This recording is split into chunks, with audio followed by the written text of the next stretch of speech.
আসসালামু আলাইকুম। গ্রামের শান্তি, গ্রামের মজাই আলাদা। দেখুন লেবু গাছ, লেবু পাচ্ছি, কত সুন্দর। মাঝে মাঝে গ্রামে আসবেন, গ্রামে আসলে আপনার শরীর মন সব ভালো হয়ে যাবে। দেখুন কত সুন্দর ফল আর ফল, কত লেবু ধরেছে টাটকা। এই দেখুন পাখির গান, সৌন্দর্য। আম ধরে আছে নিরিবিলি, কোনো সাউন্ড নাই, পাখির গান। এই যে সুন্দর সুন্দর আম ধরছে, মাশাআল্লাহ।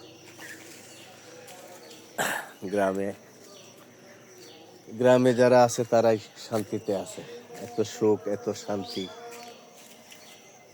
শহরের চাকচিক্য থেকে গ্রামে খুব সুন্দর। দেখুন কত সুন্দর নিরিবিলি পরিবেশ। কি খাবেন আপনি? আম, লেবু, কাঁচা মরিচ, চারিদিকে সবুজ আর সবুজ সবুজ। এত সুন্দর। এটা সবিদা গাছ, এটা আম গাছ। এই গাছটা আমি নিজে লাগাইছিলাম, দেখে খুব ভালো লাগছে। আমের সাইজগুলোও খুব বড় হয়েছে, 1 কেজি হবে এক একটা। খুব সুন্দর হয়েছে, মাশাআল্লাহ। সবাই দোয়া করবেন, ভালো লাগলে অবশ্যই লাইক শেয়ার করবেন।